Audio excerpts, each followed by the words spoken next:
अवधूत चिंतन श्री गुरुदेव दत्त श्री स्वामी समर्थ. नमस्कार भक्तांनो. तुम्ही कधी विचार केला आहे का, भगवान दत्तात्रेयांना तीन मुखच का आहेत? भगवान श्रीराम, श्रीकृष्ण आणि भगवान शंकर यांना एकच मुख आहे. मग दत्तात्रेयांना तीन मुख का? यामागे एक अत्यंत पवित्र आणि अद्भुत कथा आहे. चला तर मग जाणून घेऊया.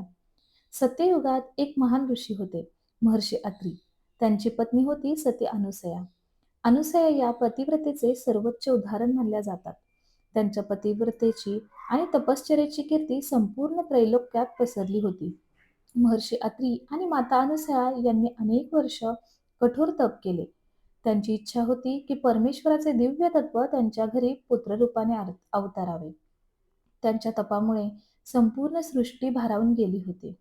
पुराणांनुसार त्यांच्या भक्तीने प्रसन्न होऊन ब्रह्मा, विष्णू आणि महेश त्यांच्या आश्रमात प्रकट झाले.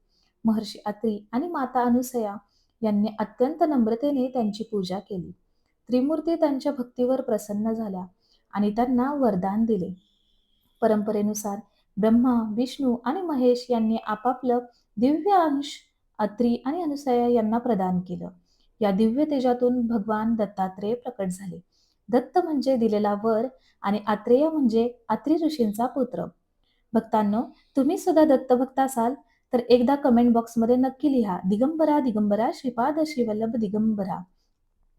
म्हणून त्यांचे नाव पुढे भगवान दत्तात्रेय असे झाले. मग त्यांना तीनच मुख का? दत्तात्रेयांच्या तीन मुखांमध्ये त्रिमूर्तींची तीन दिव्य तत्वे दर्शवली जातात. पहिलं मुख म्हणजे ब्रह्मा. हे सृष्टीची निर्मिती दर्शवते.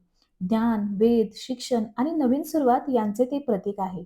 यातून ते संदेश देतात, दररोज स्वतःमध्ये काहीतरी नवीन निर्माण करा.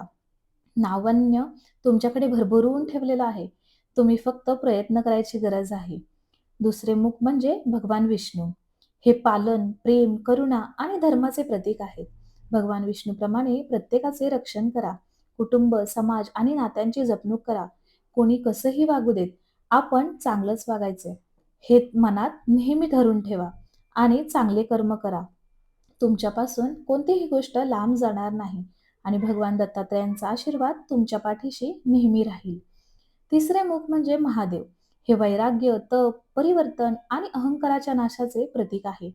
भगवान शंकर शिकवतात, वाईट सवयी, क्रोध आणि अहंकार सोडल्याशिवाय खरी आध्यात्मिक प्रगती होत नाही. आणि ही तीन मुख आपल्याला काही ना काही चांगले संदेशच देत आहेत. अनेकांना वाटते की दत्तात्रेयांचे तीन मुख म्हणजे फक्त तीन देव. पण दत्त संप्रदायात त्यांचा आणखी एक सुंदर अर्थ सांगितला जातो. तीन मुख म्हणजे ज्ञान, भक्ती आणि वैराग्य. जीवनात हे तीन गुण एकत्र आले तर मनुष्याला आत्मज्ञान प्राप्त होते. भगवान दत्तात्रेयांनी स्वतःला सर्वश्रेष्ठ समजले नाही. उलट त्यांनी निसर्गातील 24 गुरु मानले. पृथ्वीकडून सहनशीलता, वायूकडून अल्पितता, पाण्याकडून नम्रता, समुद्राकडून स्थिरता, अगदी एका मधमाशीपासून सुद्धा त्यांनी जीवनाचा धडा घेतला. यातून ते शिकवतात, जो प्रत्येकाकडून शिकतो तोच खरा ज्ञानी.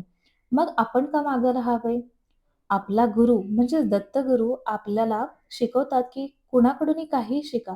तर आपण क्रोध, लोभ, वासना या सगळ्या गोष्टी लांब सोडून त्यांच्याकडून आपण काहीतरी शिकावं. भगवान दत्तात्रेयांचे तीन मुख आपल्याला रोज आठवण करून देतात. नवीन चांगले विचार निर्माण करा. प्रेमाने सर्वांची सेवा करा. अहंकार सोडून ईश्वराशी एकरूप व्हा. आणि हे तीन गुण अंगीकारणारा प्रत्येक भक्त दत्ततत्वाच्या अधिक जवळ जातो आणि भगवान दत्तात्रेयांचा आशीर्वाद घेतो. म्हणूनच भगवान दत्तात्रेय हे केवळ तीन मुखांचे देव नाहीत, ते ब्रह्मा, विष्णू आणि महेश यांच्या दिव्य तत्वांचे एकात्मक स्वरूप आहेत आणि त्यांचे संपूर्ण जीवन आपल्याला नम्रता, ज्ञान आणि गुणवत्ताचे महत्त्व शिकवते. म्हणूनच भक्तांनो, ही छोटीशी गोष्ट नसून त्यातून आपल्याला खूप काही मौल्यवान गोष्टी शिकायला भेटतायत. तर ही कथा आवडली असल्यास कमेंट बॉक्समध्ये लिहायला विसरू नका. श्री गुरुदेव दत्त. आणि ही कथा जास्तीत जास्त लोकांपर्यंत पोहोचवा. आणि अशाच नवनवीन अद्भुत कथा ऐकण्यासाठी चॅनलला सबस्क्राईब जरूर करा. कथा आवडली असल्यास एक लाईक आणि एक कमेंट तर तुम्ही करूच शकता. आणि सगळ्या गुरुभक्तांना मी एवढंच सांगेन की तुमचं आयुष्य सुख, समाधानात आणि ऐश्वर्यात जाऊ, हीच दत्तगुरूंच्या चरणी प्रार्थना. श्री स्वामी समर्थ. धन्यवाद भक्तांनो.